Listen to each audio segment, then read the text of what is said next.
All right, back for another beer review, and today I'll be reviewing a beer from the Fiddlehead Brewing Company, and they're out of Shelburne, Vermont, and this is their Second Fiddle. So they're calling this one a Double IPA that comes in at 8.2% alcohol by volume, 80 IBUs at the time of review. This can is approximately 3 weeks old. So Fiddlehead, this is the first beer from Fiddlehead that I am reviewing on the channel, and I'm pretty excited because Fiddlehead used to get a lot of, not crazy hype, but they got hype in pub back in the mid-2010s, like 2015 to say 2017. If people were going up to Vermont on a beer excursion, they'd hit up Hill Farmstead and Alchemist, Lawson's Finest, and Fiddlehead was a name that I used to hear a lot back then. Full disclosure, I've had this one before a couple times at bottle shares, but I only had like 3 or 4 ounces every single time.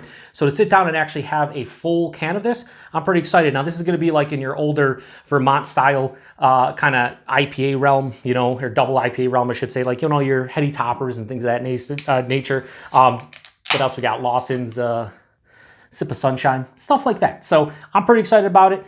This is quite fresh to it, 3 weeks old. I think I picked it up, it was 10 days old. And I was like, man, I gotta give this a go. We also get the IPA now as well. Just the base IPA, but it wasn't as fresh as this. So that's why I grabbed this one. I wanted to give it a review with it being relatively fresh, about 3 weeks old. We should be good there. So yeah, so on camera, my camera always dulls out the look. In person, this is like bright sunshine and glass. This is super vibrant, has a good, turbidity to it, some murkiness to it, but it's not as crazy hazy as like a lot of these current New England style IPAs. About a finger and a half of this really fluffy, creamy looking white head. That looks beautiful, man. That brings me back to about 5 to 7 years ago when a lot of these beers were getting a lot of pub, and they're delicious, and a lot of them are still delicious to this day. So anyway, let's get a nose. Love it. Just an absolute explosion of citrus on the nose. Ruby red grapefruit, orange, tangerine. There's even a little bit of like a lemon thing, but mostly to the orange and ruby red grapefruit side of things. A little bit of like stone fruits, pineapple, touch of pineapple, some mango, some apricot. But it has this beautiful like piney kind of resin that's hovering over the entire aroma, which is really nice. A little bit of like the malt too. A little bit of like a crackery, bready, slightly biscuity type of malt sensation. Yeah, so that citrus is super heavy. Real big explosion in the nose. It reminds me of these old school East Coast or Vermont-style IPAs where it's not just a straight-on juice bomb. It has even like some rind and like peel to the citrus quality. It smells so clean. Like it just smells like you're going to drink this and you're just going to, it's going to be 8.2%, but it's like super refreshing and just like, oh man, I just want to kind of chill and drink this. So I want to get into it. Cheers, everyone.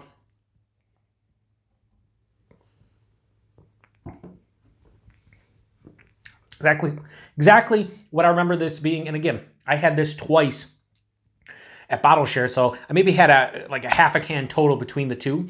But every time, and I mentioned this a lot on my channels, but when you go to bottle shares or beer fest, your palate gets wrecked about maybe a third of the way, halfway through, after you have a good 10, 15 samples. Like, you're not really sitting there dissecting beer. You're just usually going, oh, it's either good or it's not. To what degree? You really don't know.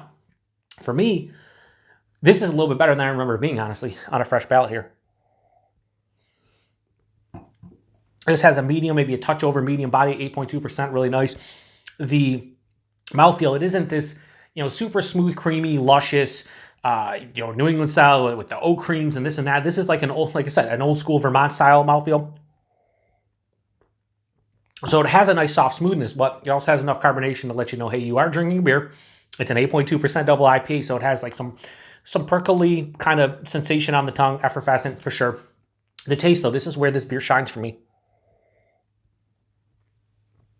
Right at the front of the palate, I'm hit with like a little bit of like this crackery, bready malt base, and that's like underlying throughout the entire palate, but it doesn't step in the way at any point. It doesn't become too much. It's omnipresent, but underlying, which is really nice. It just carries those hop flavors, and from front to back, I'm hit with, right up front, that orange. Lots of orange, lots of tangerine, ruby red grapefruit.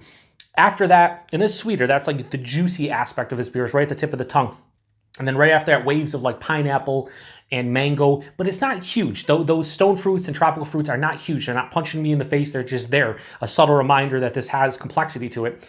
Middle of the palate is where the bitterness begins and the pine slash just dank kind of resinous quality from the hops kick in, and that carries on to the back of the palate. This finish is moderately bitter with a pretty big on dryness on the back of the palate. I'm also hit on the back with a little bit of like zesty, pithy type of bitterness from the citrus. It's really nice. It's very well-rounded. Like getting all that citrus and tropical and stone fruit at the beginning and then kind of ending with that pine resin and just dank resin in general on the back of the palate bounces out really nicely. The bitterness is kind of building in my palate, like I said, moderately bitter. Reminds you that this is a big double IPA. The 8.2%, it's hidden extremely well. I couldn't tell you outside of a beer like this probably is going to be like 7-8% just because of the boisterous qualities of and intensity of the flavors and the aroma. So I know this is bigger from that aspect, but like you get no alcohol warming on the palate. I believe I rated this like a 4 out of 5 the couple times I had it. Again, on a fresh palate, you really get to see where a beer like this shines. And I love the lacing, absolutely fantastic. So is this like an amazing beer? To me, I mean, it is a really good, high quality beer. Is it one of my favorites? No, but I think for what it is, it's really, really good. And it definitely is going to get higher than a 4 out of 5. I think it's a little, that bitterness on the back of the back of the palate, maybe tone it down a little bit for me. Maybe because my palate is acclimated to like the less bitter New England styles nowadays. But maybe not. Maybe a beer like this needs that, and that's kind of what it shows, and I feel like that's what it is. So I went into this knowing it's going to be a little bit more bitter, a little bit more dry, so maybe not. But regardless, at the end of the day, I have no problem giving Second Fiddle from the Fiddlehead Brewing Company a high 4.25 out of 5. I'm going to go 4.3 out of 5. This is a very tasty, older school Vermont-style IPA. I just love the balance between the citrus to the pine resin, the dank resin. I like that underlying malt character that's kind of omnipresent. You kind of miss that nowadays with New England styles and hazies and whatnot. So I really like this beer from that aspect. It's reminds me of, you know, drinking beers about 6-7 years ago and just being kind of blown away by some of them back then. And if I would have had this on a fresh palate, I probably would have had a very similar reaction back then. But again, doing them during bottle shares, you know, you just, oh, it's a 4 out of 5. It's a good beer. Anyway, price and availability on this one. Price point, this is where it's nice. $16 a 4-pack. It's tough nowadays to get a double IPA, a hazy double IPA, like under 20, especially from the brewery. The fact that this is $16 a 4-pack is pretty awesome. 8.2%, $16 a 4-pack all day. I think it's good value, especially in today's beer market. Availability. This is where I don't know. We just started seeing them this year, I believe, like get decent distro here in the Western New York area, here in New York State.